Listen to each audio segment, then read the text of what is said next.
Oh yeah. Are we on? Are we on? Welcome to Basketball Heads Live. I am your host, Glenn Poole Harding. And oh boy, we have a very, very special guest. This is gonna be a goodie, y'all. Let me make sure everything is good on my end. Yes. This is definitely gonna be a goodie. Alright. This basketball head grew up in Harlem, New York, and was the number one ranked basketball player. Oh no. And was on the number one ranked basketball team in the country at Benjamin Franklin High School. Oh, he was one of them ones too. Don't get that twisted. This basketball head went on to become a McDonald's All-American and attended Iona College, where he had a distinguished basketball career. And that's right. Part of this title is the McDonald's All-American that did it his way. It's a fact.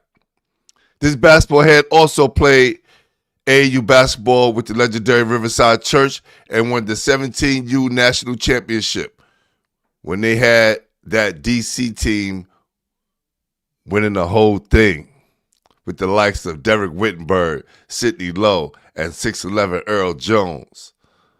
You already know, they already had Earl Jones' name on the trophy. But you know Riverside put the beast on them and changed that narrative. Once his high school career was over, he decided to attend Iona College in New Rochelle. As a freshman, this basketball head won the Haggerty Award and was the first freshman to do so. Y'all heard? The first. The Haggerty Award goes to the most outstanding men's college basketball player in the New York City metropolitan area. This basketball head compiled 1,866 points and 1,021 rebounds in his 121-game career. This basketball head was a three-time honorable mention All-American, three-time All-MAAC, that's the MAC, baby, selection, and four-time All-Metropolitan performer. He also was one of New York City's greatest players ever. So without further ado, help me welcome to the show, Benjamin Franklin, Iona University and New York City legend, the one and only Gary Springer. Y'all ready?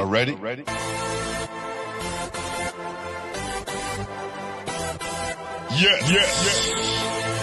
You have just stepped into the world of chaos, where everybody goes hard. Come on. Go hard. Go hard. Go hard. Go hard. Go hard. Go hard. Or go home. Never back down. You gotta hold your own. Go hard. Go hard. Go hard. Go hard. Go hard. Go hard. East Coast. Go hard. West Coast. Go hard. Midwest. Go hard. Dirty. Hurry up, everybody. Get online, buy your tickets, cause the game about to start.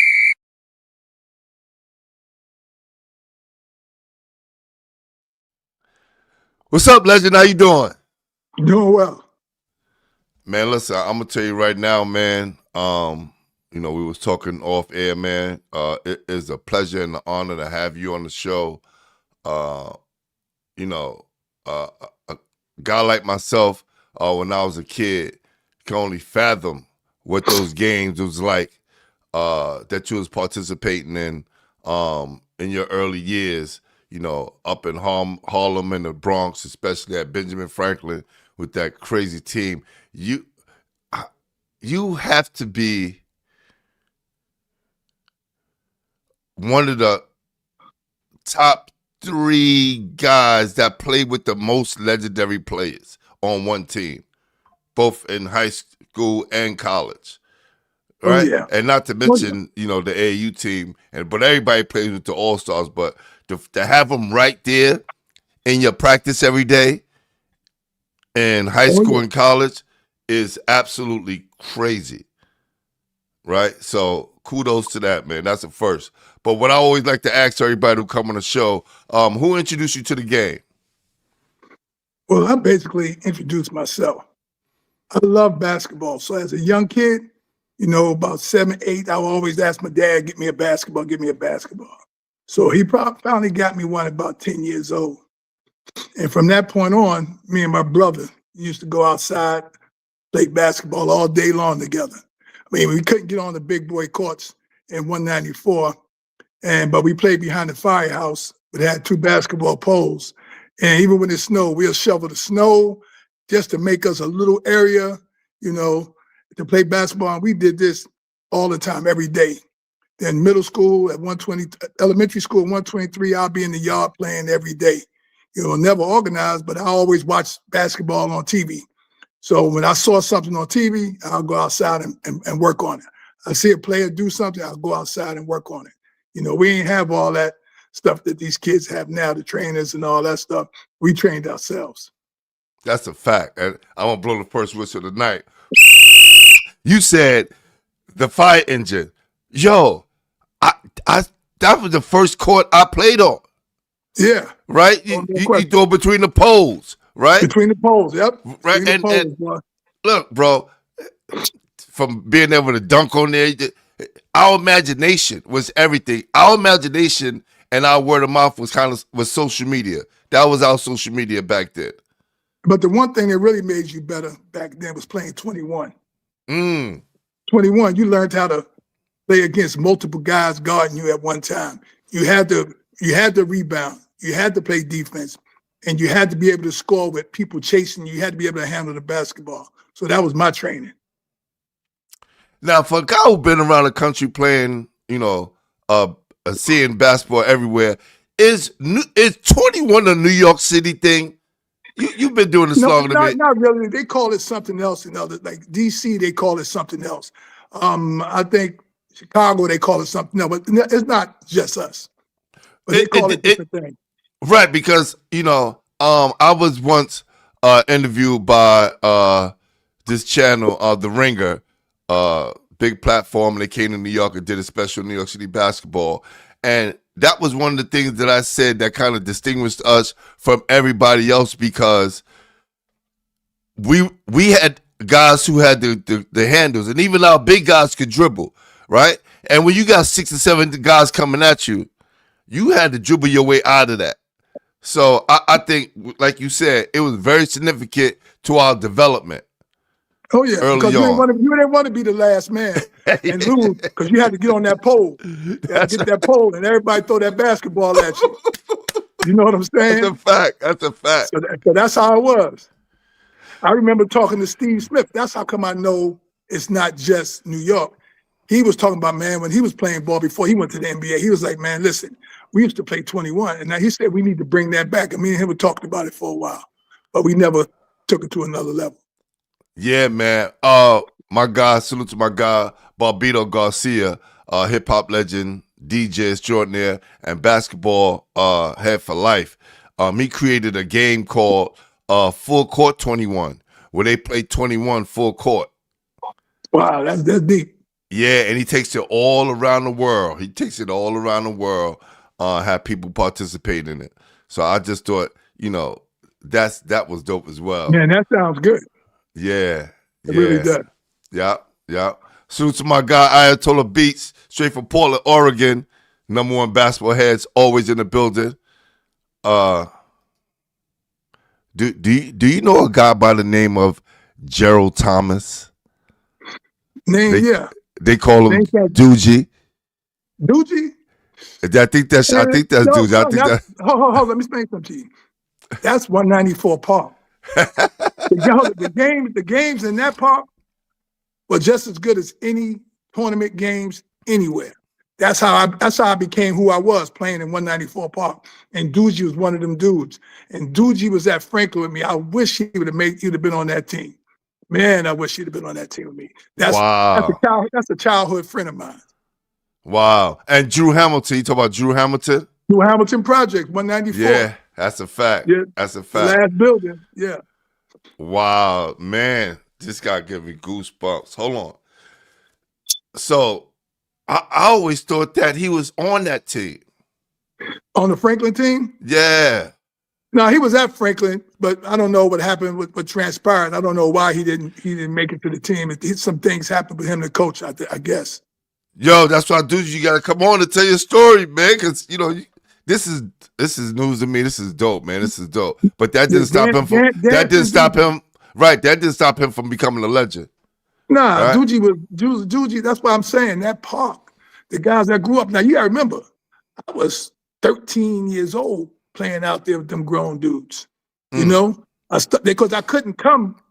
I'd be over at the firehouse across the street, and they would not let me come over there. The only way I got over there is because one day they was short one man, and I went over there and played.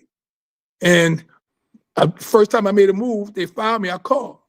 The older guys and the guys, them street dudes, they'd be like, man, you bet not make a call. And some of them guys played ball, they were good, but they were also street dudes. And they said, you bet not call again. And I took that to heart, but I wasn't scared. So at the same time, I said, okay, if I ain't gonna call, I'm gonna go through them. And that's what I went. I went through them. I come home every day with scratches on my arm, my shoulders, my back, because they would start trying to stop me. But I would dunk on all of them. From 13, 14, 15, 16, 17, 18 years old on, I dunked on everybody. And that's how I be. And I never came off the court. Everybody got next. But as a young kid, I never came off that basketball court. Whoever had next picked me. Because I'm going to block your shot, I'm going to play D, and I'm going to score on you. Do you think God gave you a stream ups because your last name was Springer? Yeah, it could have been that, but my brother Vincent, he jumped crazy high too. He's 6'5" taller than me. He jumped out the building. That's the family lineage. Yeah, my younger brother Robert, he ain't played no ball. He just played around with it, but he could jump. Wow. Yeah, he could jump, but he ain't played. So I was really the only ball player. My brother Vincent, he just stopped. He was a brain, so he did everything in school. His thing was going to school, making things, developing things, and building things. So that main park that you guys play pickup in, explain that to the people again. 194 Park, 143rd and 144th Street between 7th and 8th. That was park there had people crowded in the park for pickup games. The park was packed for pickup games. People would come from all over to try to play in that park. And we played from sun up to sundown. And 9 times out of 10, I ain't never get off the court. So I played all day. Because there was a process that we all had to go through, right? Because, coming from the fire truck to the park, right, you had to work your way to get on the court, right? One day you got a break. They needed somebody else, so they bring you on, right? I got my break, and once they saw how I played, how hard I played, and I played against grown men. But I was, at 14, I was 6'7". I was slim, but I was strong. So I didn't care. I'm going to battle. I love basketball so much, so even the drug dealers and the murderers that was playing, I wasn't worried about them. And then eventually, all them took me under their wing, so I was everybody's boy. You know what I'm saying? And not just locally, but citywide. Right. And became so elite to where if you lost, it was like, nah, we got G. Come on, G. No. Man, everybody had next. They have their 4 players down pat. So they want to wait to see who. If I lost, that's a fact. Pick me. And if I didn't lose, they're gonna pick the other guy who they think gonna help them win. Yeah. Yeah. I told B said, "Damn, Gary, all day." Gary had that work.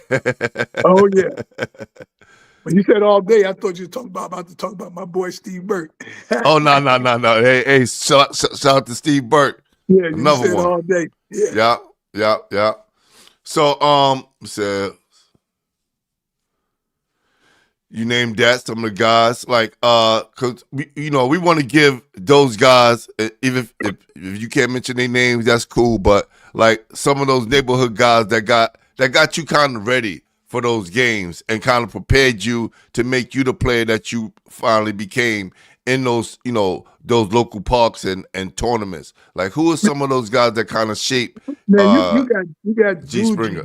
You got Bread. You got Willow. You had Butter. You had Wayne Davis. You had Windu. Ramsey, you had Dave Britton, you had Steve Burke. Everybody was in that park playing. Steve came a couple of years after that, but because the park was jumping and he was my friend, so everybody was coming out in that park, man.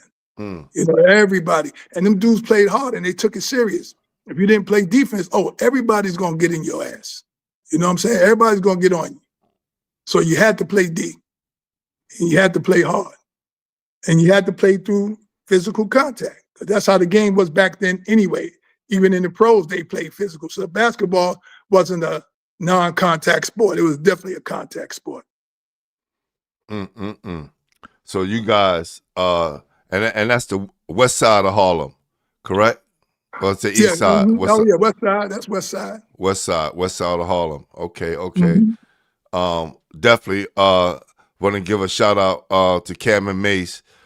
See, they was talking about the show earlier. Appreciate you guys. All Harlem. You got a real Harlem legend, right? The guys who did it before they did. So I know they was hearing about you and all the things that you was doing coming up, being a youngster in Harlem, man, because that name either resonated all the way down to Brooklyn. Guys, the street guys, and the guys who play in the parks and those college guys, your name will always ring bells like, yeah, man, Gary Springer was one of those ones. You get him on your show yet? You get him on your show? Soon, bro, soon. So this was going on for a couple of years. You know what I'm saying? Even before, we even got you on today, man. So this is dope, hearing all those guys that you played against. Like, what made you choose Ben Franklin instead of the Powell Memorials and Cardinal Hayes and all those other schools that probably was trying to get you to come to their school? Back then, you wasn't able to choose schools. I didn't choose schools. I went to Martin Luther King first, and if I would have played with King my freshman and sophomore year, they probably would have won the city because they had some of the baddest boys out there. And I think I was the only piece that was missing. But me, I didn't do what I was supposed to do those first few years. You know what I'm saying? And the first year I got kicked off the team. I'll talk about what that is when my book come out. Got you. You know what I'm saying? And then I'll talk about that. And then the second year I made my mind up that I was going to play. I came there and things didn't work out because I got in trouble with the same thing again.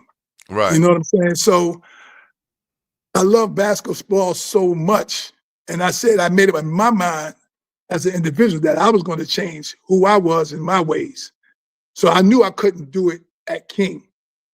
So I transferred myself. Without my mother, without my father. The first place I tried, I went to Taft.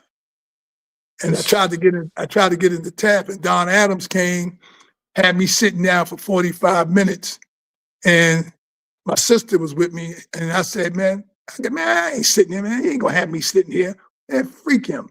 I said other words, but I said, freak him. And I told my sister, let's go. She went home. I went straight to Franklin. So I go to the gym of Franklin, and I walk in 6'7", and Billy Riser, Bo McNeely, Mookie Valentine, Frankie and Raymond, the twins, they were killing the city. And they were in there practicing. And the coach was like, can you play? I said, yeah. He ain't know who I was. He ain't know nothing about me.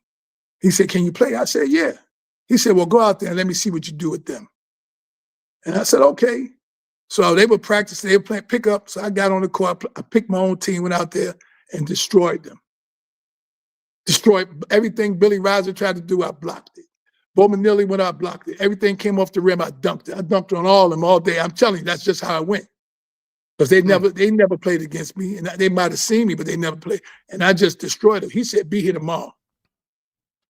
And I don't know what he did to help me with my transcripts and all that. All that stuff will be in the book.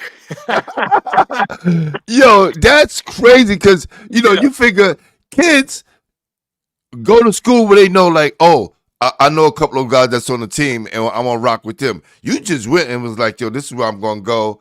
I ain't know nobody. I said I want to go play with them. I don't play with Artie Green. I played with Phil Walker, Norm Skellock, Tyrone Scott, VJ from Taft. I don't play with all these all-city dudes, all of all-city. And I watched these dudes play the year before when I was 13 in the Whitney M. Young. And they lost in the championship, but I watched them play. And I'm saying, man, I wish one day I could play with them. And the very next year, I'm on that team. That was like a dream come true. That was and I shined, you know. So that's just how it is. So I transferred myself to Franklin. I couldn't play that year. I didn't play that year. I just was in the gym with them dudes all day, every day playing. So they became my friends, you know. I got to know them because I was in the gym with them. I was watching them practice. I was watching them beat guys. And they graduated the next year. So it was my turn. And that's when Richie Adams came. And when Richie Adams was there, then I recruited because I went to Taft because of Lonnie Green. So I got Lonnie Green to come to Franklin. So that's my brother to this day. That's my best friend, and that's the best point guard I ever played with. Was Lonnie Green, because we're not number one in the country without him. So that's how it was for me. Wow. So you went from a guy who wasn't really interested in school to buckling down and was motivated by the thing that was happening on the basketball court and decided, you know what, I'm gonna put my all into this. Yeah, I love basketball more than anything. I loved it more than being in the streets, hanging out, doing the stuff that I was doing up until that point. You know? Man, that's crazy. Who's this? Accurate Tao said, Gary, how good was Glenn McMillan? Well, another one I had on the show. Well, Glenn McMillan and Red Bruin came to try out for the LA All-Stars. And when I saw them, I was like, oh my God, I don't know what I'm gonna do, you know? But I wasn't an offensive guy at the time because I was 14 years old. And these guys, it was an unlimited tournament, which means we had pros in the tournament, we had college players in that tournament, and all these other guys, most of the guys are high school seniors and All-Americans, and I'm playing against them. So I'm like, yo, they're going to be there. But for some reason, they didn't make the team. Because you got to remember, other than me, all the guys that were there were already on the team, and they were superstars. And those guys were younger too. They came young. They just a year older than me, Red Bruin and Glenn McMillan. They just a year older than me. So I guess they went and played for somebody else. But Glenn McMillan's hands, unbelievable. But I played with Glenn McMillan at Iona. Yeah. My freshman year. But his hands was the biggest hands. He was super talented. You know, and Glenn, you know, was a little bit like me. You know, he went to school, but he was a little bit like me with, you know, we got some street stuff in us that we had to get out of our system. He got it out. At Iona, he was still doing silly things, and he'll tell you. Yeah, he told me. Yeah, we talked about it. Yeah, and he'll tell you. But talent-wise, one of the most talented guys I've ever been around. He could dunk like Dr. J with no issue. Yeah, you know what I'm saying? Could palm the ball with like two fingers. And I think the coaches didn't really like him for some reason, whatever it was, you know, because a lot of things that went on. Because Glenn was still in school doing what he was supposed to. Don't get me wrong. Right. But they kept saying, man, he doing too much. Whatever it was, as players, they didn't let us know. Got you. You know, so Glenn decided to leave and transfer, and that's what he did. He transferred, and then he did his own thing. Yeah. Glenn was super talented. Yeah. Super talented. Derek Hawkins from Queens. He said, dominant big man of our era. He definitely had the right last name for his game. Yeah. Derek Hawkins played for Andrew Jackson. Oh, yeah. Yes. He said, Gary, did you play with Kevin Williams? Kevin Williams is a year older than me. Kevin Williams taught me what it means to work out every day. That's my boy. That's my partner. And I just saw him when I was up in New York about a few months ago.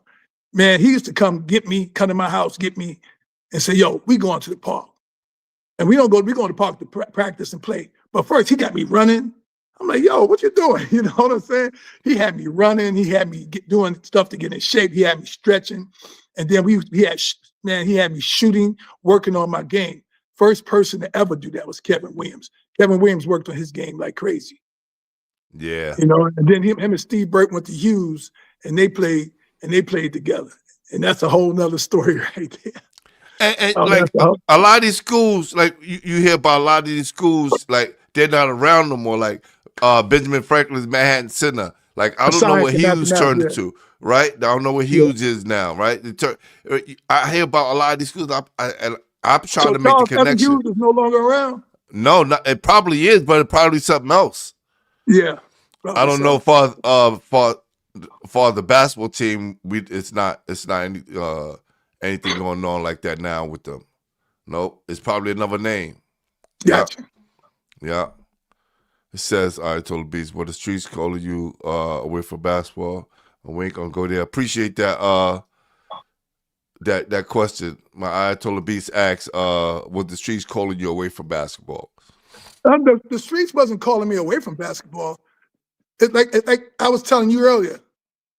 Basketball in that era it's two worlds of basketball. Yeah. If you are elite and you on a certain level, it ain't calling you. You there. Mm-hmm. You in both worlds. You know what I'm saying? And being in both worlds, because the guys that you're playing for, the guys that you hang with because of who you are, that want to be around you, give you whatever you want, whatever you need. You know what I'm saying? That's two worlds. But basketball the streets ain't never pulled me away. Nothing was pulling me away from basketball. Yeah, I tell a story. If y'all want to check it out, it's on my channel. It's the summer I played for the Mob, and I tell the story. I don't get too intricate in it, but this is what I'm telling you. So, and he came before me. Yeah, So but just no, I'm just telling you. Yeah, it was connected. But what happened after me? You know, all the rappers and stars, they started putting teams in. It's just, it ain't the drug game, but it's the money game. It's still money. Them guys who had the money? Yeah, whoever had the money, that's who you played for. And I played for whoever had the money. And it's no big name in New York City, period, that coach basketball or had teams that I ain't play against or play with for money. 5,000 to 100,000. I done did it all. Yeah, I was hearing the numbers. Like, again, I came after him. There was no money like that in our tournaments. Back then, that money was like that. You heard? No, ain't no I'm telling you. I played basketball. Fred Brown was telling me. Fred Brown, I was like, what? He was talking about the numbers. I was like, it blew my mind. I ain't never lost a basketball game for money one-on-one. Now, I lost basketball games with teams for some money once or maybe twice, but I ain't never lost a one-on-one game for money. Every big-time drug dealer came and got me. They want to make money. And sometimes the guys I played with before for money, I played against them for money. Whoever came and got me first. But that's what it was about. Wow. Hey, thank you, CK. Appreciate it, my guy, CK. Our Upstate Connect. He said Hughes is now Bayard Rustin. See? Different name. Cool. Yeah. Man, that's crazy, G. Man. So now you at Franklin, you recruit who the players that you started to recruit? At Franklin, I didn't recruit anybody but Lonnie Green. That's the only person I wanted to come, and Lonnie came. But everybody else Stan Dinner recruited, like Richie Adams. He bought him from Adams in the Bronx. And I think was Julius Pettigrew. I think he bought him from there. And somebody else, he put together a heck of a team. So Walter Berry was on that team as well? Walter Berry was there my junior year. He was there, but he didn't get it. He didn't play. I think he might have got there too late or something like that. You know what I'm saying? So he was, but if he would have played, all of us, but he was there. He was there with us. And what about Kenny Hutchinson? Kenny Hutchinson played with us. Kenny Hutchinson was a freshman when I was a senior. Kenny Hutchinson, Darryl Davis was starting at the guard. And then it was Lonnie Green. And then Darryl Davis was a bad boy, but he was small. Kenny Hutchinson, 6'3". So by midway through the season, Kenny Hutchinson was starting as a freshman on the #1 team in the country. Kenny Hutchinson was that kid. You know what I'm saying? Kenny Hutchinson was that boy. He was that dude. And Darryl Davis was no joke. Him and Lonnie in the backcourt. You had 5'9" and you had 5'10", and we still dominated. But our front line was 6'5", 6'7", 6'9". So that was our front line in high school. Yo, that's crazy. Yo, maybe this is probably after you. Let me know. Kenny Hutchinson told me that said G from the legendary hip hop group Ultramagnetics played at Benjamin Franklin, and after they won the city championship, they found out he was ineligible and took the city championship away. That was after me. I was gone. Right. That was gone. That was a year or two after me. I was gone, but that was true. They took everything from them. And said G was on that team. Mm-hmm. But you know who? You know Duke Tango, right? Yeah. Duke Tango was on my team. Duke Tango played for Franklin. Oh no! Hold on, I got to blow whistle for that. That's crazy. Yeah, Duke Tango was there. That's my guy. Duke Tango played with us at Ben Franklin my junior year. Duke a year older than me, but he was with me, Richie, and all of us. Lonnie, all of us. Wow. Wait till I see Duke. Oh, yeah. Wow. This is crazy. I never knew. See, this is why I like having these conversations. Nah, a lot of people don't know that. We just see him as a dude that's on the mic, right? We don't know there's something a life that came before that. This is why he knows it so, in depth with the game. Duke was always about basketball. Wow. Look at that. He said, Cedric Miller, Ultramagnetic MCs, said G. Wow. This is crazy. This is mind-blowing. Oh, yeah. What? Duke Tango. This is crazy. Played for Ben Franklin. Absolutely. Jesus Christ. Now, you playing with the number one team in the country, you guys is playing everyone. Oh, yeah. Traveling and playing everybody. Playing all the big time. It's who else can you say you bust that was on like a national level that you said, you know what? I'm better than this dude. No, I feel that way about anybody. It don't make a difference who it is. I'm gonna feel that. I just feel that way. But I played against great players. Sid Green. My junior year, they gave us our first loss.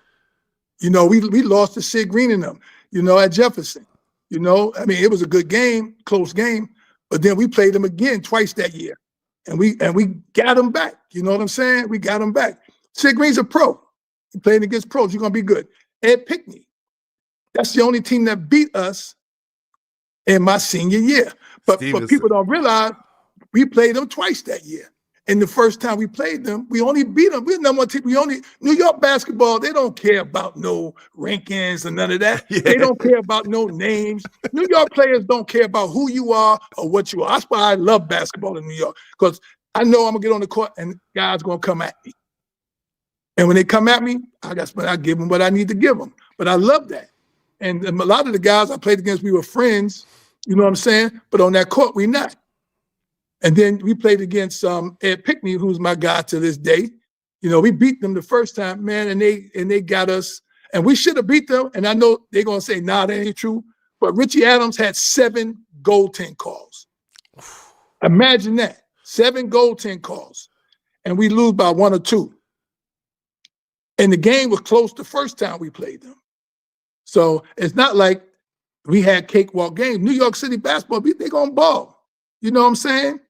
We blew some teams out, but we ain't blow everybody out. You know what I'm saying? We had to play when we came to these schools. I always tell people this, man. No matter if you're a top player, you're an All-American, you go into these big-time camps, you go to 5-star, whatever it was back then. When you came back into the city, it was guys waiting to play against you. Oh, no question. They were waiting. Everybody's ball players, man. That's a fact. And see, back then in New York, they didn't have that stuff they have now. You got to play your age limit, age group, man. We ain't run from no age. It don't make a difference how old you are. If I can get on the court with you and play, I'm getting on the court with you and play. If you let me, I'm going to play. Even if I don't belong there, I'm still going to get on the court and play because it's basketball. And that's the mentality that most New Yorkers had back then. So how many years did you play at Ben Franklin? 1 or 2? 2 years. 2 years, because you played 2. You was at. I ain't You, played no. no, you before no that. time. Not what I'm saying is, and Martin Luther King, you was there for a year and a half, and then you left Year and that. a half. Then I There you left. go. Okay, it makes Year sense. and a half. Okay, And I left. got you. And then that junior year you played. So that junior year, you jumped on the national stage, like. But you got to know, it wasn't just like that. Now, I played with the Gauchos and Riverside. I was with the Gauchos first. Things ain't go, well with us, so I left and I went to Riverside. And when I went to Riverside, I told the Gauchos, because of the way I left, that they'll never win a game against us. And everything, they ain't never win when I played. Gauchos never won a game. They asked me to come back. You could talk to Dave, Coach Dave. No, I'm gonna have him on soon. I'm gonna have him on soon. Coach Dave McCullough. He'll tell you. But I should have never left them. I should have stayed there, played with them all the way through. But but those things happen. Who was in your team at Riverside? At Riverside, oh man, you had me, Steve Burt, Sinclair Faber, Darryl Powell. Man, I hope I don't forget nobody, man. Ooh, boy. Just those you can remember. Like, that was a long time. I don't expect you to remember everyone. It's a lot of different guys that really played, man. A lot of guys, man. But I ain't gonna say I'm old, but my mind, I don't remember everything. But it's a lot of Mike Moses. Mike Moses. One year we had that played at St. John's. Mike Moses that played at St. John's. Yeah. But that's my guy, man. One year we had Ronnie Williams, Richie Adams, me, Steve Burke. That's you talked about that tournament playing them boys, Wittenberg Lowe and yes. 6'11" Earl Jones. Yes. Yeah. We had a crew. So hold on, let's go to that game. Let's go to that game right there. Let's go to that AAU game, because everybody thought the DC guys was gonna mop you guys on the floor. Man, they had the jacket already made up and ready for Earl Jones. They just knew he was going to win. That tournament was crazy. You had guys like Derek Hopper and all the Florida guys. Vernon Delancey, high jumping, went to University of Florida. The tournament was sick. It was filled with high school All-Americans and future pros. So it was a good tournament. And you guys played against them in the championship game. Was it a back and forth? It was a back and forth. It was a battle. Nah, but it was fun basketball. It was fun. Who won the MVP of that game? Do you remember? I'm trying to think of who it was. Because they had to change that jacket. They couldn't get that jacket. Yeah. I don't know if Steve Burt won it, and if he should have won it, if anybody, because Steve had a crazy game that game. I could have got it. I had a great game. But Steve shined that game, and it was somebody else. I forgot who they gave it. I really don't remember who they gave it to. Got you. It might have been Ronnie Wayne, right? Because we all balled. You know what I'm saying? Even though it was a crew of us, we played together. And with us having a point guard like Mike Moe, he made sure the ball got where it was supposed to be. You know what I'm saying? Yeah, rest in peace, Ronnie Williams, man. One of New York City's greatest players, man. Big no doubt. Yeah. Me and Ronnie. Me and him in college, our freshman year, that's who I was battling for the #1 freshman score in the nation. Wow. I beat Ronnie out by a percentage point. Two New York guys. Yeah, 2 New York guys for the leading freshman score in the nation. And me and him used to laugh about it, joke about it. He'd say, man, I'm going to get you. Now, man, we used to go back and forth, but that was my guy. Damn, hopefully that'll happen again one day, because it haven't happened in a long time. Derek Hawkins says, Ab Kelly will always say, bring your game, not your name. Gary and Richie Adams played above the rim.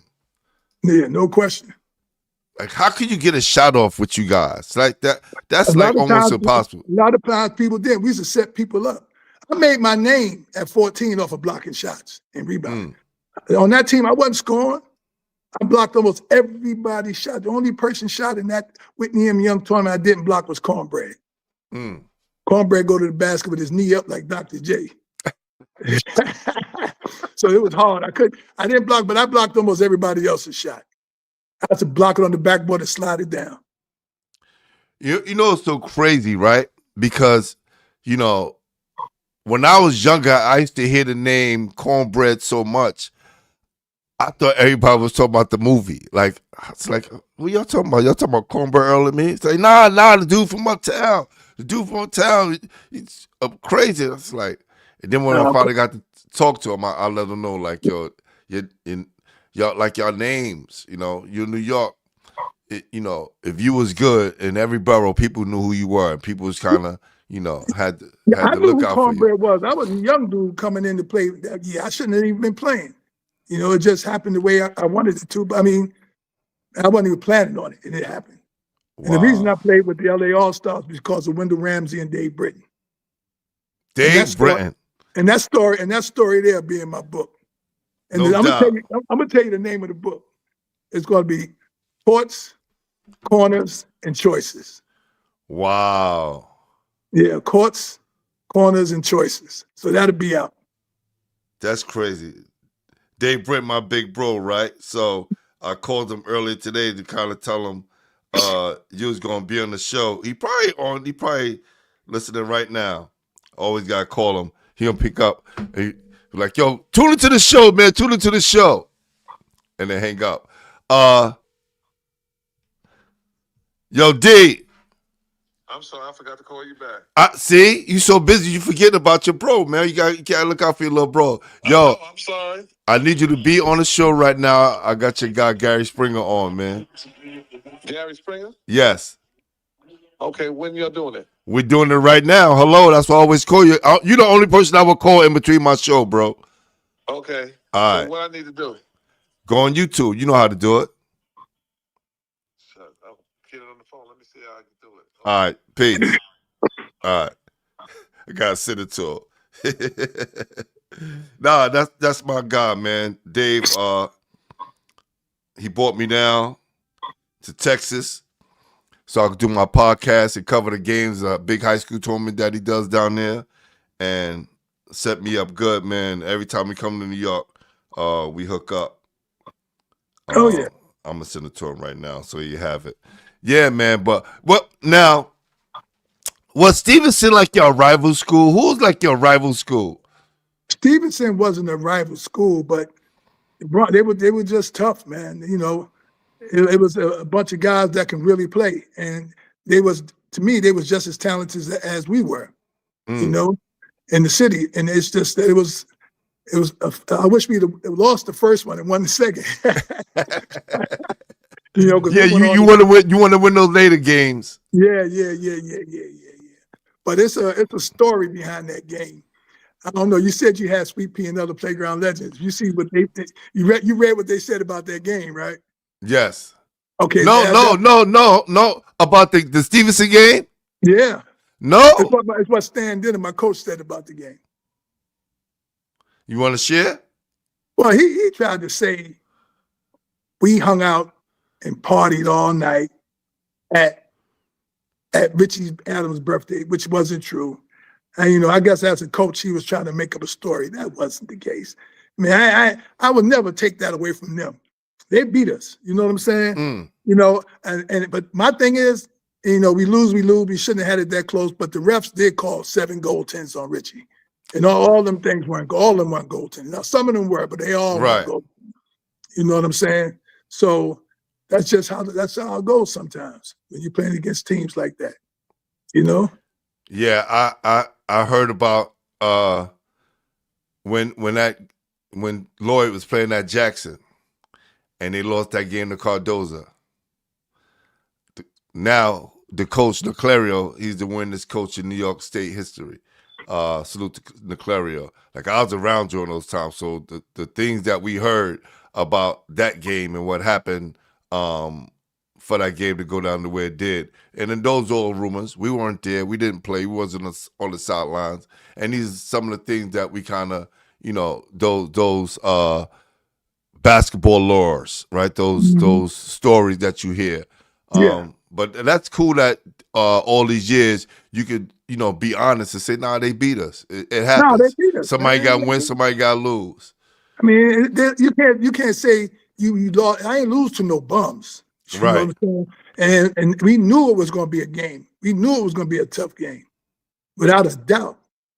you know, because the first one was a dogfight. Right. And we barely won that one. And we were the number one team in the country at the time. Mm.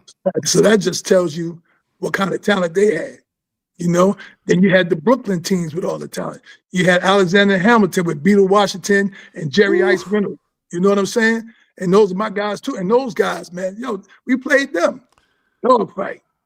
Dog. That man Ice was to talk so much trash. And he was a young guy. He was a freshman talking trash.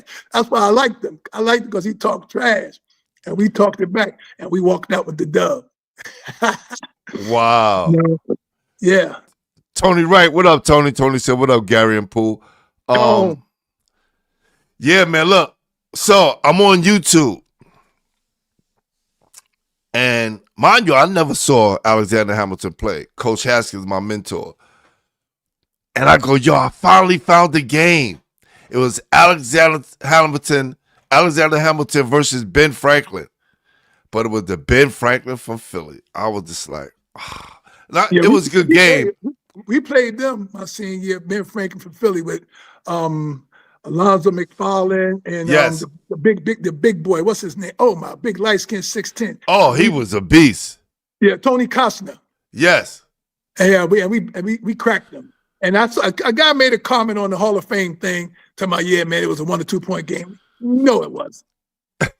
We cracked them. We destroyed everybody in that tournament. And we won that tournament and beat them. And it was the Kingstown. It was that tournament in Pennsylvania, man. One of the big time tournament. Sonny Hill was out there. I mean, it was a big time tournament. Wilt Chamberlain, it was so old that Wilt Chamberlain was the MVP in that trophy. And that tournament's still going on. Wow. And I'm one of the MVPs on that wall right now. Nice. Yeah, nice. the Johnstown basketball high school tournament. Johnstown, PA. Dave Brenton's on. He said, hey, I'm here listening to my little brother, G Spring. Let's go. yeah. That's my dude. Yeah. Nah, this is awesome, man. It's a good reunion. All right, so let's talk about that city championship game against Andrew Jackson. You guys won 53-48. Who, me? Yeah. Didn't y'all? That's Kenny Hutchinson and them. That's the second year. No. That's the second time. Yeah. Who did y'all play against? It was Ed Pickney and them beat us, man. That's who beat us in the playoffs, man. So it was two Bronx team? Oh, I thought that was a playoff team you was talking about. Nah, that was a tournament playoff team. That was the game before the championship game. That's what I'm saying. I'm like the two Bronx, not saying like two Bronx team can't be in the championship because that happens all the time. That game was the game before the championship when Ed Pickney. That's why I said and that's the year that Ed Pickney and them won it. Absolutely. Got you. Absolutely. That's the only team that beat us as number one team in the country. We had lost no games. Wow. And we lost our last game to them. And we knew it was going to be a dogfight. You had to come and play at the game correct and perfect. Yeah, Derek Hogan says, was that the Hoyu tournament in PA? No, it was the Kingstown tournament. The Kingstown tournament in PA. Got you. Limber Johnson, Cheese Johnson, yes, sir, my man Gary Springer. Cheese. Oh, that's my brother. Yeah. Man, that's my big brother. Wow. I got big brothers too, man. They're still around. Hey, man, it's good, man. It's good that first of all, it's a blessing that we all still here to have these conversations. They get to celebrate each other, right? Because this is your night, man. We're celebrating you and all of your greatness, man. And I'm being sincere when I say this. This is no fluff. This is being real, man.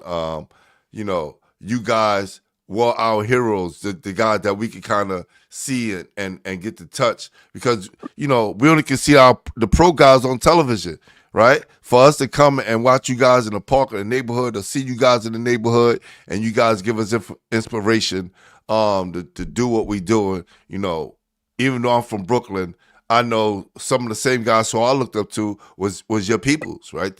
The Beatles, the Jerry Ice Reynolds, and so on and so forth, right? So That's crazy how it's all And connects. it's no different with me. I looked up to Dave Britton. I looked up to Cheese Johnson. I looked up to Artie Green.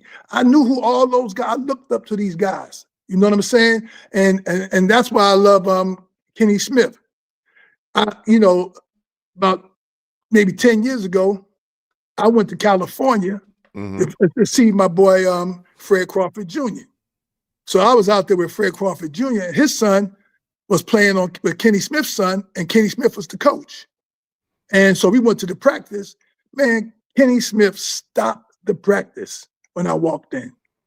Made all the parents and kids come to the center of the court.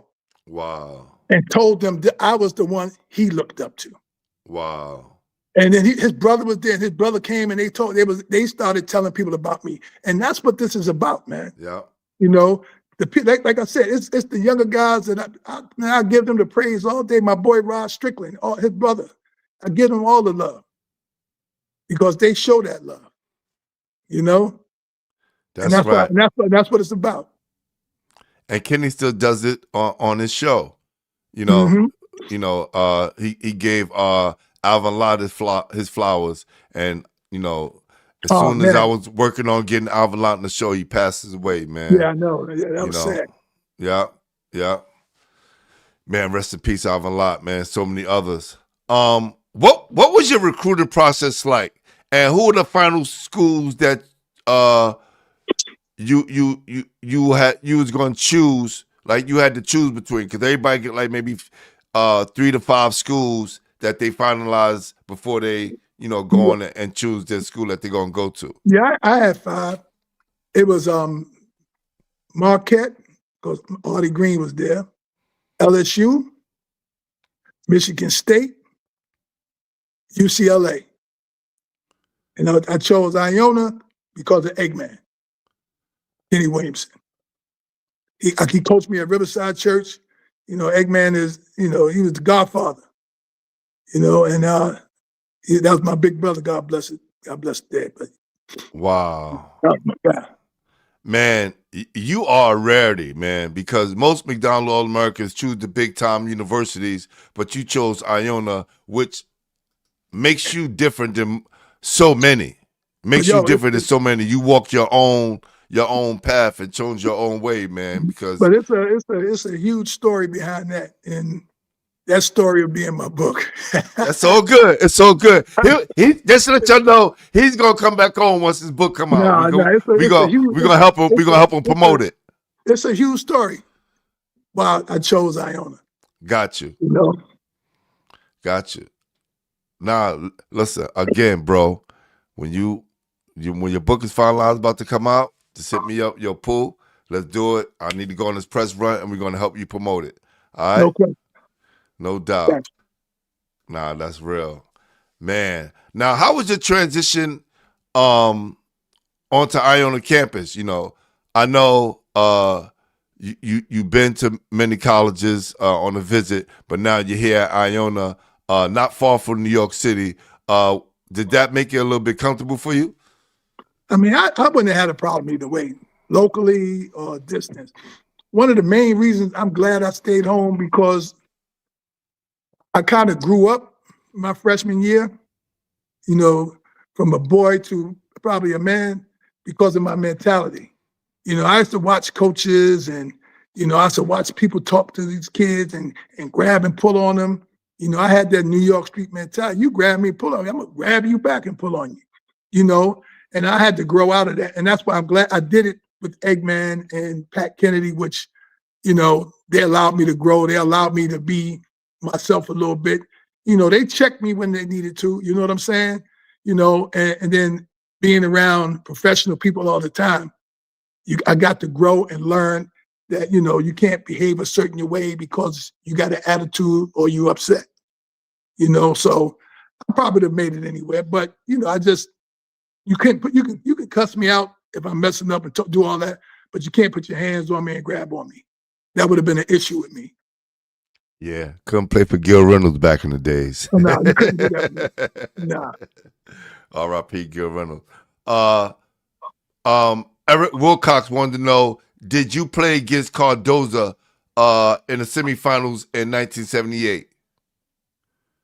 In 78, who was on that team? Because we might have. I think we played against Cardozo. Was that Richie Gordon? Eric Wilcox, put it in the comments, man. Put it in the comments. You asked the question, put it in the comments. Just answered it for you. Yo, James Brown, Franklin was in Manhattan, not the Bronx. Because I know that my junior year in the playoff, we lost to Richie Gordon. And he was the Ivy League going. He went to Ivy League, but that boy, man, was a bad boy. Richie Gordon played for boys and girls, I think. Hold on. I think so. My junior year, we lost to Richie Gordon. Hold on, I'm gonna tell you right now. Think. Hold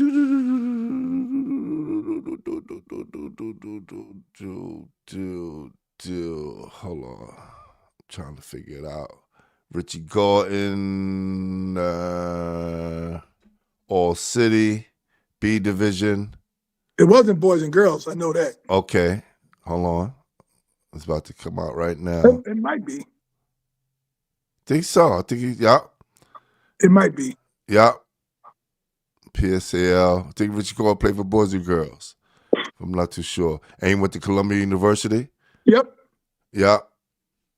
Yo, actually, Derek. Derek.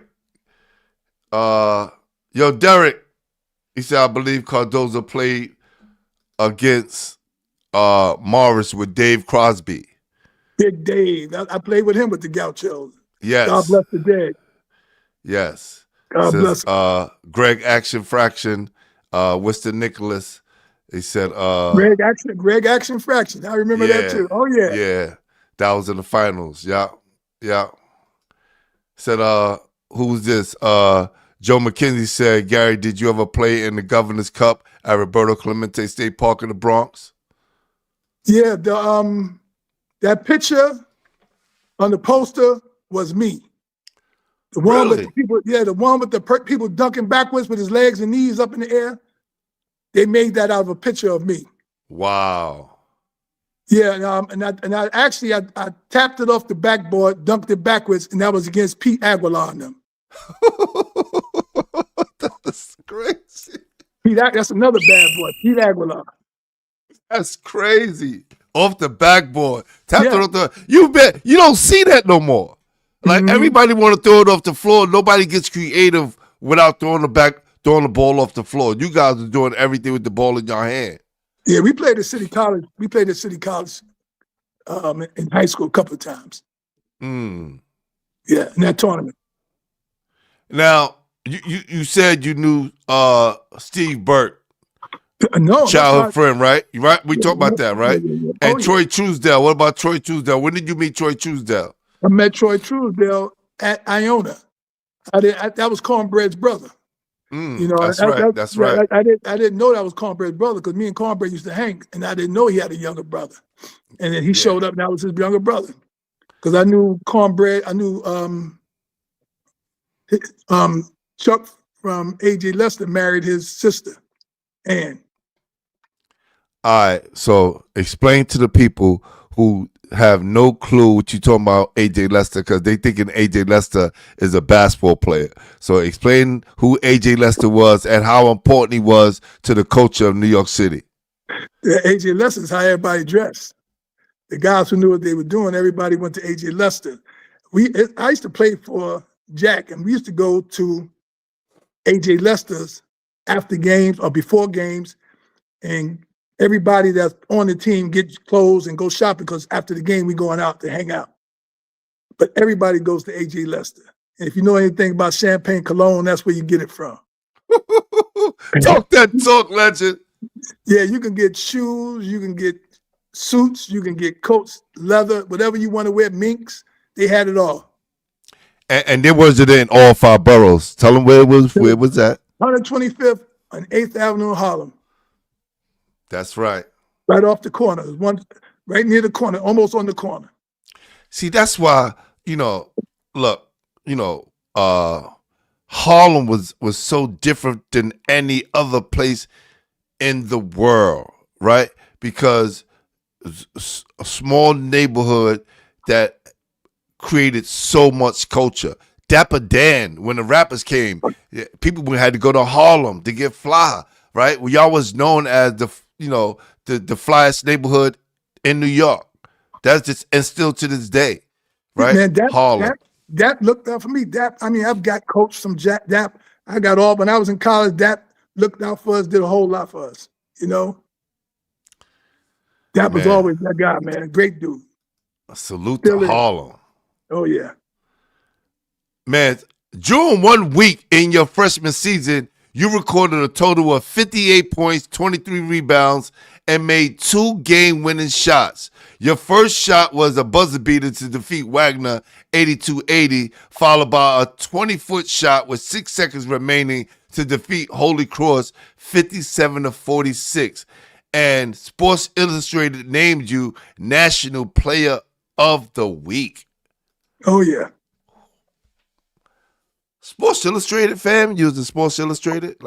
Yeah. Oh yeah. I mean he's just saying it like it's so nonchalant, like, yeah, I was in Sports Illustrated. No, but that's what it was at the time. In my freshman year, if they had one and done, I'd have been one and done. But I got hurt that summer. And I hurt my leg, and I wanted to play so bad in the National Sports Festival. They call it the USA Today. That's what it is in Denver, Colorado. But we did it up in Syracuse, and it's leading up for the Olympics. And I broke my ankle. Me and Steve was in the gym playing one-on-one, and I broke my ankle full court on one of those rubber courts. And I wanted to play so bad, I took the cast off and went and played. And by doing that, I favored one leg over the other, and I caused myself to get tendonitis real bad, and it kind of messed my career up from that point on. I still played, and that's what I was talking to you earlier before we came on about supervision. I didn't have that supervision. Everything with basketball I did on my own. Even though I had a pops, I didn't turn to my pops and say, "Yo, Dad, should I play or should I not play?" And I let them coaches talk me into playing. You know what I'm saying? And, they needed me. And I was, even with one leg, guys couldn't take my spot. Guys couldn't stop me because I used my brain. I could think. I understood the game. And I should have sat out that year, and I didn't. And I played 3 years, hurt. Half time of games, I'm riding bikes to keep my knees warmed up because I love the game that much. And that kind of hurt my career. People that take advantage of you. That's why I made sure nobody was able to do that with my son or none of my sons when they play. Because the strength of anybody's game, no matter who you are, comes from your legs. And you don't have your legs. Oh, yeah, that's your legs. And I used my legs when I played. Yeah. Wow. Derek Hawkins said, "Wow, I know a brother who still wears champagne cologne." Oh yeah, it's a few guys that still do. I know guys that do it too. Wow. Now, hold on, before I even get to this, where would I get champagne cologne these days? Could I buy it at the same place they sell all other colognes? Probably online. And was this a fragrance that became popular, that Harlem made popular back in the days? Man, AJ Lester made it popular. Everybody. Wow. Without a doubt. And it's my first time hearing about it. I'm gonna be honest with you. Not champagne cologne. If you know anything about AJ, you know anything about AJ Lester. Oh, Slick Rick. Did Slick Rick mention it? Oh no, he said Polo Cologne. He said champagne. Okay, I got you. He said, Joe McKenzie said, always hear about you as a young dude. My AAU coach at Roberto Clemente State Park always mentioned you. The legendary coach Terrence was my junior high school coach and AAU coach in 1984, 1986. Oh, okay. Yeah. No question. Said Gary was only one I've ever seen throw it down from the foul line. So you had the 1 foot and the vertical? I did the free throw line with 2 feet. Hold on, time out. Time out. Time out. What? No exaggeration, 2 feet. If I'm on a fast break, I don't slow down. I put one foot out like I'm taking off of one, and I just put the other one next to it, and I take off. And my body be actually on an angle. I'll be in the air like this and curve my back up.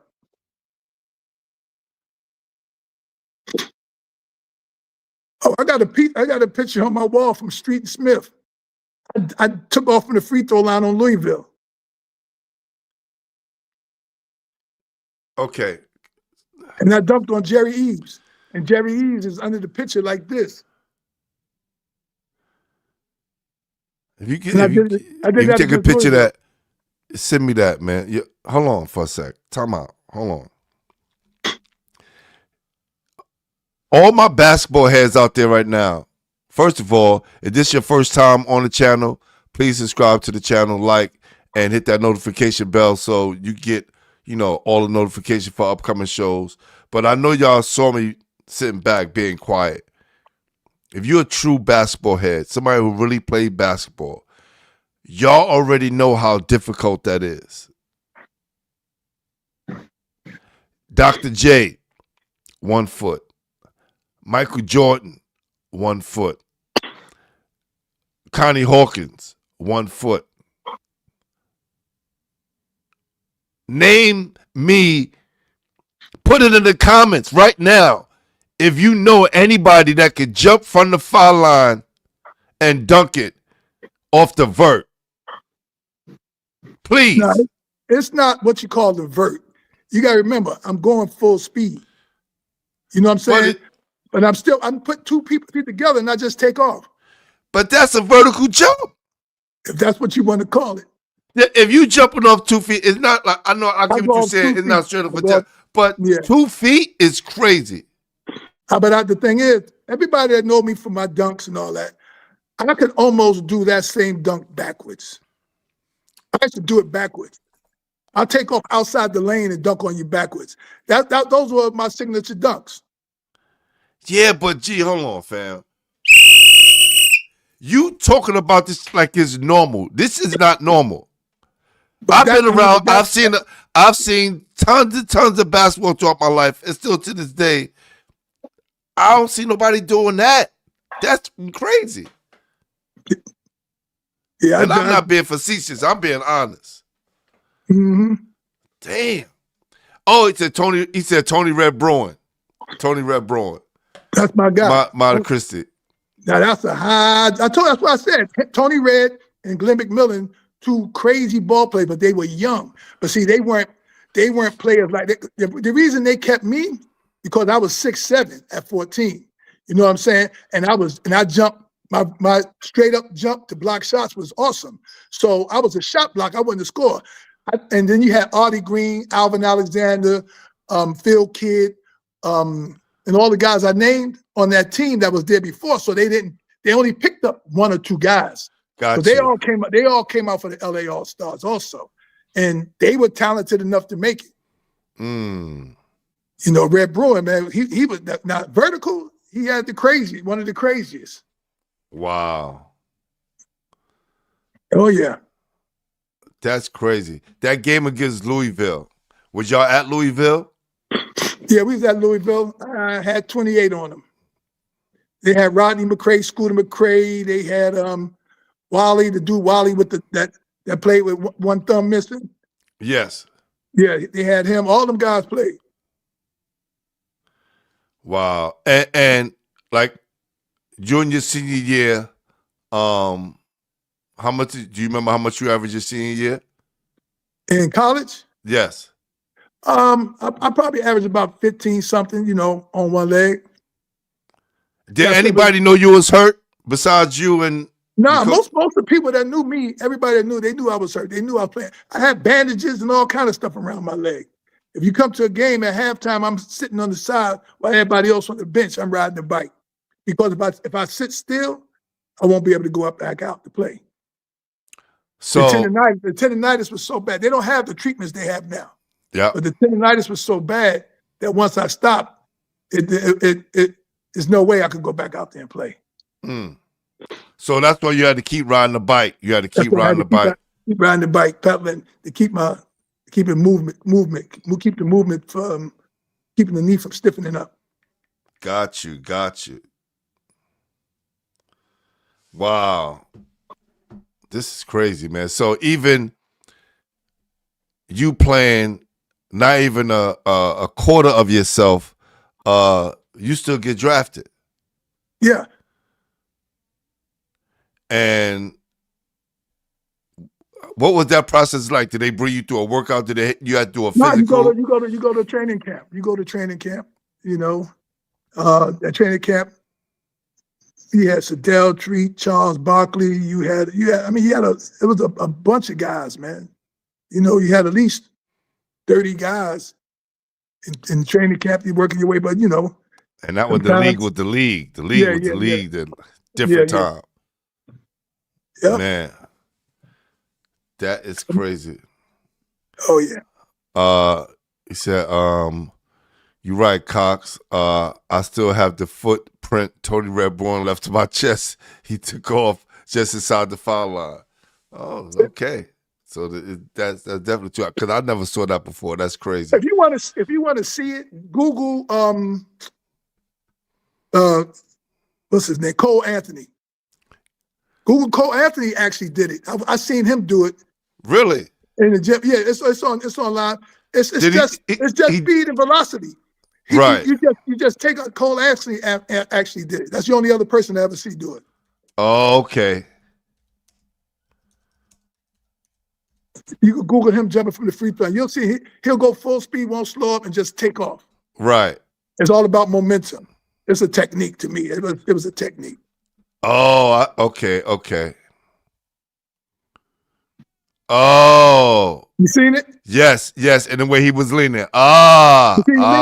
Yes. But he was nowhere near as high as I was. Wow. You're on point, bro. You know your stuff is for sure. Can't even doubt that. That. All right. So now that doesn't work out because you can't be your full self. No way you can be your full self. No. Then you playing this but I used my head. I was using the way I was able to think the game. You know what I'm saying? Right. You know. Right. And then you played 1 year in the CBA, and that was it. Like you didn't go overseas. That was it. I had surgery, tore my knee up, so I tore my patellar tendon all the way across. That's where the tendonitis was the whole time. And then I tore that, and I had surgery. They put me in a full cast, and there's no coming back from that. Wow. Back then, there was no coming back from it. Right, because now guys, you know, they get Achilles rupture their Achilles. Back then, your career was over. Now these guys come back the next year. Man, 5 years ago, I tore my other patellar tendon. I was in the cast. I was in the brace, exercising 2 days afterwards. Wow. So that's the difference. But they put me in a Right. full body cast. Right. From ankle to thigh, and atrophy set in, and I lost all my muscle mass. Wow.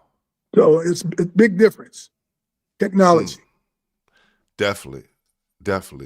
So, but what happens is now, God bless you with 3 sons, right? 4 sons. 4 sons. Yeah. 6'9", Gotcha. 6'8", 6'7", 6'5". Woo! So let's go through it because I know about the 3, right? We got Jordan, who played at Army, right? West Point, yeah. Mm-hmm. Yeah, West Point. Jaden at Tennessee, right? And then you had another one that played at Iona, Gary Springer. Gary Jr. Yeah. And then my youngest one, he played a little bit in high school, but he don't play balls. He's 6'8". Got you. Yeah, Gary Jr. the tallest. Woo! I was like, man, your career was cut short, but here's some more to develop. There It's all good, you know. God had a plan for me. That's right. He knew my story the whole time. Yeah. And then your nephew, DeAndre. Yeah. Mm-hmm. Yeah. He's Him in and the league Jaden to went. the day. Him and Jaden went to the same high school here in Charlotte, Rocky River, Wow. and then they both transferred. He transferred to the same school that Kyrie Irving went to in Jersey, Yeah. and then my son went to IMG. Jaden went to IMG. They both played 2 years at Rocky River High School in Charlotte. Then went to the And then- Patriot School in Jersey. Yeah, DeAndre went to St. Pat School, Yeah. and then Jaden went to IMG. Yeah. My guy Brian Nash is the basketball director down there to this day, who's actually Pete Knight's younger brother from third base, who actually played at Bishop Ford High School. So the New York connection is still right there. Oh yeah. Yeah, for sure. Says Eric Kennedy. What up, E? Say Gary Springer, Richie Adams, Kenny Hutchinson, Walter Berry, Eric Singletary. Yeah. Now, let's talk about. I didn't play high school ball with Walter and Eric. Right. They were They after you. came after me. Yeah. Yes. So Walt was there when I was there. Don't get me wrong. Walt was there when I was there. So we used to play. And Right. then I'll talk about, but me and Walt played in the money game against each other. Oh yeah, we played the money game against each other. This when we was in high school. We were in high school when we did this. Is this something that's going to be in the book, or something that you can share right now? No, it's gonna be in the book. Okay. Because You know? need to. Hey, we come back. I mean, the thing is, Walt could tell it. Walt could tell it. I mean, I'll tell it. It was. It's not major because it was me and Troy Truesdale playing against Walt, and I can't remember who the big guy was. I was guarding the big dude, and it was a close game. But Walt was murdering Troy, so I had to switch and guard Walt. You know, I was physical. So I was physical with Walt. You know what I'm saying? And I know how to play Walt because Walt can score on anybody. Yep. But you got to get on his left hand early. Can't let him turn. You can't let him turn and get it up. And see, that's what I use because if I didn't get to Walt, it's nothing I would have been able to do. Right. You follow me? So I would, and see, I think Walt understood it. Walt, he knew how I was playing him different than most people played him because I would stay on that left because you let him get that ball anywhere above his shoulder without putting pressure on it, you got a problem. It's a wrap. Big time problem. You know what I'm saying? And that's the truth. And Walt, we came to school the next day. He was like, "Yeah, man, I had 39 on y'all." I said, "Yeah." I said, "Yeah, I had 42 on y'all." So we Who won? Who won? We won. Like you say, we laugh about that. You never lost too many money games. No. Like 2-on-2. That was the only money game I played for 2-on-2. I ain't never played another. That was the only one. But 1-on-1, I ain't never lost a money game to nobody. Oh, so that was a 2-on-2. Yeah, 2-on-2, except him, Hilton Graham. Me and Hilton played in the park. It was only for that's my first time I played with money. It was only like maybe $20. But that game, nobody won. It was a draw because he wouldn't let me score and I wouldn't let him score. Oh, physical. I know about that right there. Yeah, but you know, I you could be physical, and I could still beat you. That game taught me how to score on everybody. They could foul me all day long for a money game, and they'll never stop me. Mm. But I had a little trick. Now that's in the book. Well, listen, when you come back, we're gonna get into all that, man. Eric Wilcox wanted to know, did you play with Billy Reiser? No, Billy Reiser was there when I got there my junior year. Like I told you earlier, I went in the gym and Stan Dinner asked me to go against them guys. And I went in the gym and I dominated them. And that's how come I transferred to Franklin. But he was a good friend. Bo McNeely, Mookie Valentine, Frank and Raymond, the twins. That was the starting five for Franklin. But no, I played against them in practice and pickup all the time my junior year. We all stayed in the gym and played ball together. But I never played with them that year. I just transferred in. I want to go back a little bit before we get to the top five. Who is Mike Ice? Mike Ice is a big man at Iona my freshman year. Big center, strong. Yeah, I got another article here that I want to get to. Steve Birch, 17 points. Gary Springer, Mike Ice, 16 points. Led the balanced attack against Northeastern, 80-71.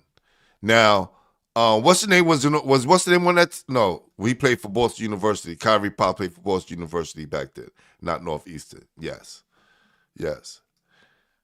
And then it says Iona Stork favorite St. Peter's tied the score at the buzzer and went on to win 66-61 in the victory overtime in the Metro Atlantic Conference tournament. Who hit that game-winning shot to take it into? Man, you gotta pull the stats up for that, because I could tell you. I couldn't tell you. There's no way I could tell you back then. Got you. It's a lot of stuff, man. A lot of stuff we pulled up. A lot of stuff we pulled up. Now, last question before we get to the top five. If you had one thing to change. Oh, hold on. Before we even get to that, tell everybody about your AAU program and the things that you got going on right now. Like because I forgot we talked about that off air. Yeah, I'm partners with a guy named Bobby Mays out of D.C. that played at Tennessee, went to the Final Four. He's about 38, 39, my son's age, but he had an AAU program, and we got it onto the Under Armour circuit together. We got the Under Armour contract, and it's his name, Bobby Mays, B Mays Elite.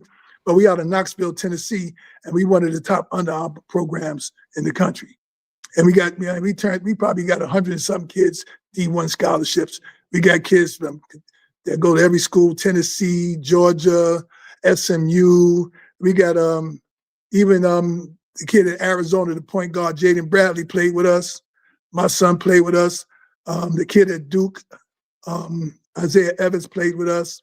We got kids all over the country and D1 programs. We got kids at Memphis, and you can name them. We got kids there. Man, that's dope, man, and that's the stuff we definitely want to talk about, right? That give back, that that life after the game, and you mentor a whole bunch of kids as well, doing that, man. So that's dope. He said, "Oh, I forgot about I had him. I had Kevin Hamilton Sr. on here, right? Oh, okay, Kevin Ham. He was there the year before me. Yep. I had him on here. Saw him a few months ago. I saw him a couple months ago at Iona. Yeah, I just saw him last week. His son coaches at Eagle Academy, one of the top programs here in New York City. Eagle Academy in Brooklyn, because they have a few of them here in New York City in all the boroughs. Said, did Kevin Hamilton Sr., Jeff Rulin, Glenn Vickers come back to play pickup ball against you guys? Oh, yeah. You'd have good games. You had good run. Oh, yeah. Yeah. And Jeff, my guy to this day. I talk to him all the time. Maybe once a month, I probably talk to Jeff Rulin. Yeah, we definitely want to get Jeff on the show, man, and definitely talk about his career and the things that he got going on. Rest in peace, Glenn Vickers. I met his son, and I also had I had an author on here who actually, this is the book right here. Right here, and Glenn Vickers, it was part of this championship team out in Babylon High School in Long Island, and Gotcha. Glenn Vickers is a big part of that book. So salute to the whole Vickers family. All right, Cool. Now here's the last question: if you could change one thing about your career, what would it be and why? Well, I would change my first 2 years in high school. I would change because, I probably would have been a better player all the way around, and I probably would have achieved more. I didn't allow any of my kids to do the things that I've done in school, so I would rather go back and live the way I tried to show my kids how to live. No doubt. Respect. You know? Respect. Nah, that's real. And you did a great job, brother. Just want to say that, man. You did a great job. I saw a video, wish I could play it on here on YouTube, about the family lineage and all the things that your sons and then your nephew was able to do in sports, man. So salute to the whole Springer family and great job to you, brother. Appreciate it. No doubt. All right, you ready to have some fun now? This is the hardest part of the show. It's the top 5, right? You only can name 5 players, can't bring nobody off the bench. All right? Okay. All right, cool. So you ready? I'm ready. I bet. Top 5. Top 5. All right, legend. The top 5 players you played with. Top 5. You play with a lot of dogs, man. This is going to be very hard. Oh, you can make it easy. It depends. Well, top 5, I'm gonna say. I mean, it's so many, man. It's good Lord. I'm definitely gonna put Artie Green on there. That's That was I really looked up to him. Ooh, Jesus! I'm gonna put Richie Adams on there. I'm gonna make this simple for me. You know what I'm saying? I'm gonna make it real simple for me. I'm gonna put Artie, Richie, Lonnie Green, me. No, you can't. I forgot to mention that. Without. I'm gonna put my Franklin boys, Kenny Hutch. Okay, and who else? You got one more. Walter Berry. Got you. I make it easier, and that way nobody can be mad at me for nothing. Yo, but it's so crazy that you play with all these great players. That's the only way out. Most guys be like, yo, Pooh, come on, man, you got me stuck.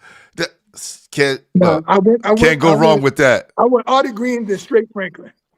No doubt. No doubt. All right. Top 5 players you played against. Oh, that's probably easier. Antoine Carr, Cliff Livingston. You talking about New York or just period? Nah, anywhere. Antoine Carr, Cliff Livingston. Ooh,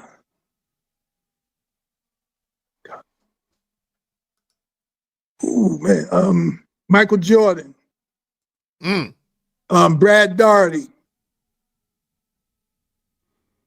Well, Michael Jordan, Brad Daugherty. Who else? Charles Barkley. Man. And that's at the Philly camp. That's crazy right there. Shane the Dribble Machine want to know what's up with his man Wendell from Iona. Wendell? Yes. Oh, you talking about Wendell Walters? Yes. I mean, I guess he's good. You know, he had a situation, but I guess he's good now. Okay, bet. I guess everybody know about that situation. Right. Well, we'll talk about that another time. Yeah. Talk about nobody's situation. Got you. Yeah. Says Artie Green was featured on the Street and Smith 1976, 1977 magazine without a photo. That's crazy. Yeah. Yeah. Hold on.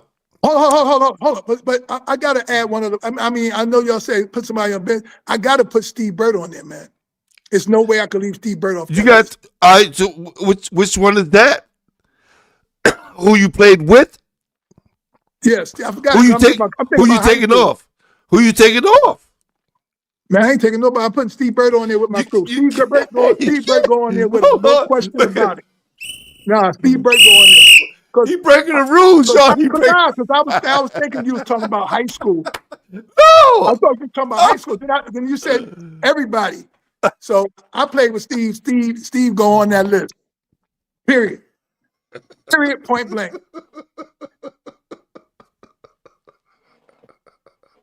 Steve going on that list. I can't take it.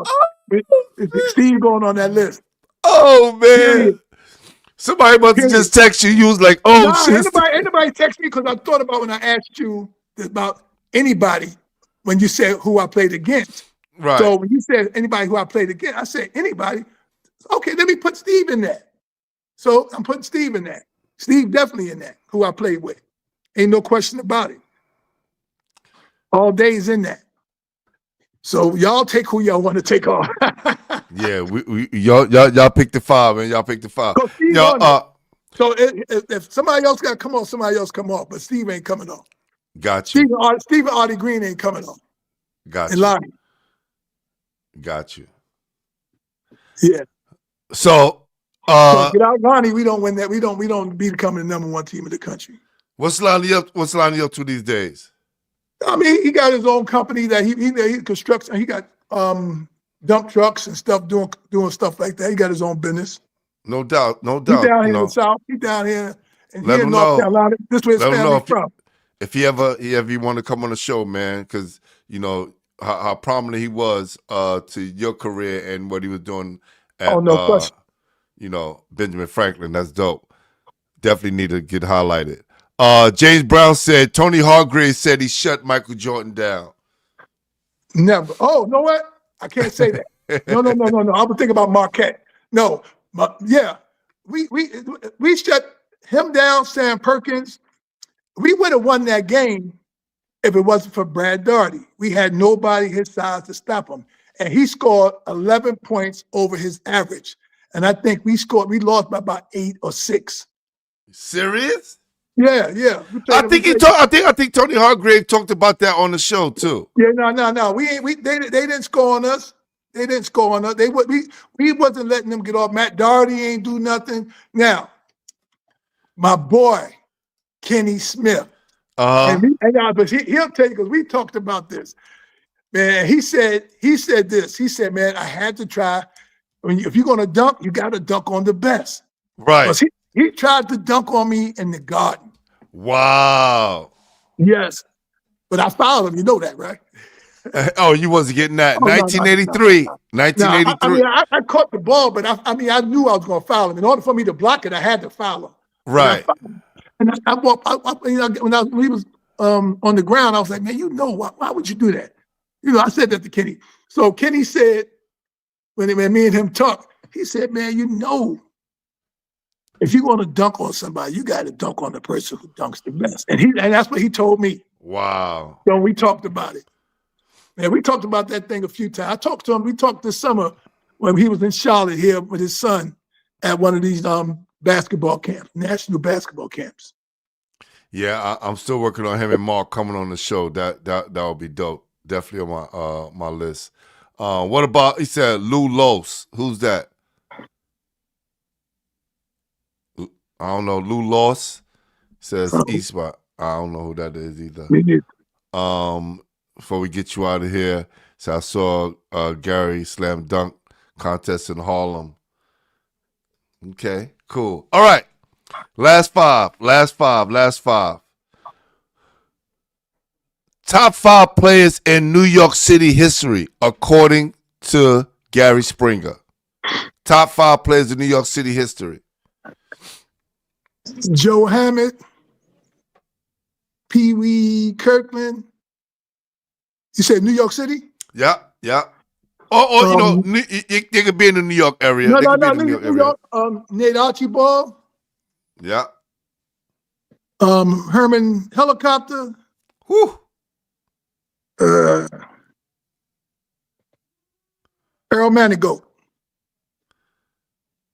All Harlem guys. Well, Nate Tiny from the Bronx, but he's from Harlem, but he moved to the Bronx. Yeah. And those of you who want to see my Nate Tiny Archibald interview, please check on the channel. I put up a clip of him last night, but I got a full interview on here with him as well during the Bronx Basketball Hall of Fame. But, yo, let me tell you, man, we're going to get you out of here right now. Yo, it's been a pleasure, bro. Like, it's been so many moments in here that you kind of blew my mind, like, with the information and finding out things, especially with that dunk. I'm going to be telling everybody about this damn dunk. It's crazy. Like, and just have you ever seen, because those are things I get around ball players, have you ever seen somebody do that? Just to find out.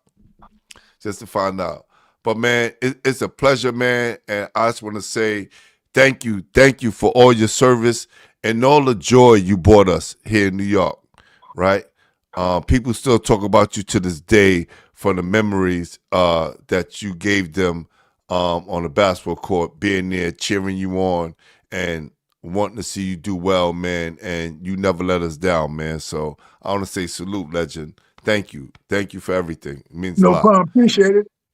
My pleasure. No doubt. No doubt. And when you get your book, please come back, bro. I'll do that. We need to find these stories that's inside these stories that's behind those stories. You know what I'm saying? Nah, you'll see there's a lot of them. No doubt. No doubt. And look, and tell your guys, Steve Burke and all those guys, come on, man. Come on the show, man. Let's, if they want to do a day in New York, we could do an in-person and have some fun, man. Just want to definitely celebrate those guys, all right? All right, no problem. No doubt. Appreciate you. All right. No doubt. Man, oh man. Y'all talking about fun? Like, y'all have no idea how much I enjoy these shows, man. Just to hear these legends and greats talk about their basketball experiences and also give these messages to these young guys, because on the same channel, you got some of the best players in New York City high school basketball playing right now. So as they going on to watch their games, they're bumping to these interviews and watch these interviews about people that came before them and actually learn the history orally through these guys' own mouths and get the information that will help benefit them in the future, right? Because you don't know what other kids is going through. So if you already went through it, it's only going to help the next generation benefit from that. And what he was able to do in such a hard time in New York City, difficult time, and being able to persevere and become a rose, that grew in concrete and become one of the proud possessions in New York City history is amazing. And knowing that, his basketball was cut short of injuries, but he didn't let that stop him from mentoring others and then, doing that for his sons and his family that came after him. So we want to salute the one and only New York City legend, Gary Springer, for coming on the show. Thank you. Appreciate y'all. Appreciate everybody who came on the show. Thank you, Gary. Appreciate you, legend. Listen, man, for those of you, appreciate you, Tone. For those of you, please share this content. Let everybody know Gary Springer was on tonight, baby. They need to check out the story, man. And I know you probably heard him on other platforms, but listen, I know they hear some of the stuff that was said tonight, man. So share this content. Let's get it out there. And let everybody know, man, Gary Springer was in the building. You heard? We're about to get out of here. Thank you. I appreciate you, E. Kennedy. So I really appreciate what your show brings to the table, interviewing these legends and then doing your current high school show. Appreciate you, man. That's what we do. Basketball Heads, baby, is the company. Y'all know what it is. We celebrate our legends and our greats. In High School Basketball Weekly, check us out every Friday. We won't be on Friday. We'll be on Sunday. I'll be out at St. Francis High School versus Holy Cross. I'll be there with the legendary New York City legend, Derek Chivas, and crew. We'll be in there watching the game together. Salute to my guy, D. Chivas. He's definitely in the city. We'll be at the St. Francis Holy Cross game. Pull up. All right? Let's keep making it strong, baby. Keep New York alive. New York City basketball, we the Mecca. Y'all know what it is. The official home for New York City basketball. I'm Glenn Pooh Harding. Peace. Y'all ready? Y'all ready?